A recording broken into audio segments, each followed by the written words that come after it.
308/24 302 মামলা আনিসুল হককে আজকে বিজ্ঞ আদালতে নিয়ে আসেন। বিজ্ঞ আদালতে আয়ু সাহেব 10 দিনের রিমান্ড চায়।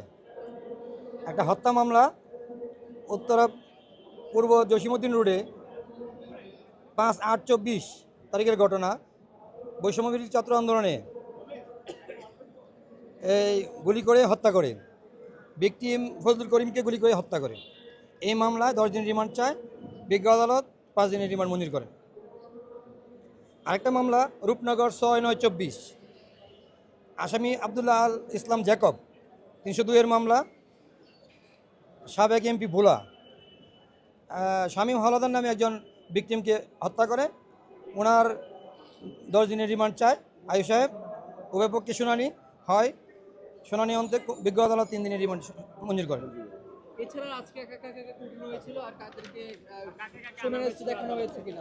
হ্যাঁ, মিরপুর 24/8/24 কামাল আহমেদ মজুমদারকে শুনানি দেখায়।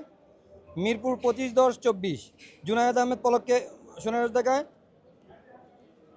উত্তরা পশ্চিম 4/11/24 302 মামলা আনিসুল হক, হাসানুল হক ইনু, জলিল মাতাব্বর ওনাদেরকে শুনানি দেখায়। পল্টন 25/9/24 দীপুমণিকে শুনানি দেখায়। মোহাম্মদপুর থানা 23/8/24 302 মামলা আনিসুল হককে শুনানি দেখায়। মোহাম্মদপুর 6/9/24 আনিসুল হক, সালমান এফ রহমান, রাশেদ খান মেনন ওনাদেরকে শুনানি দেখায়। টোটাল আমাদেরকে শুনানি দেখায় সালমান এফ রহমান, হাসানুল হক ইনু, রাশেদ খান মেনন, আবদুল্লাহ আল ইসলাম জ্যাকব, পলক জুনায়েদ আহমেদ পলক, কামাল মজুমদার, শাহজাহান খান, দীপুমণি, আনিসুল হক উনি রিমান্ডে যায়। আরেকজন হলো আবদুল্লাহ আল ইসলাম জ্যাকব রিমান্ডে যায়। দুজন রিমান্ডে। Thank you.